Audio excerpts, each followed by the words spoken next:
What's your name, man? My name is Roderick. Roderick. Yeah, we don't have a very long ride here, so let's get started right away and get as many questions in as we can. $5 each.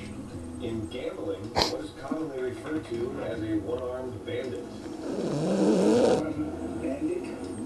Oh, yeah, I need to shout out to McCall. Okay. Who are you going to call? I'm going to call my friend, I'm trying to call Mr.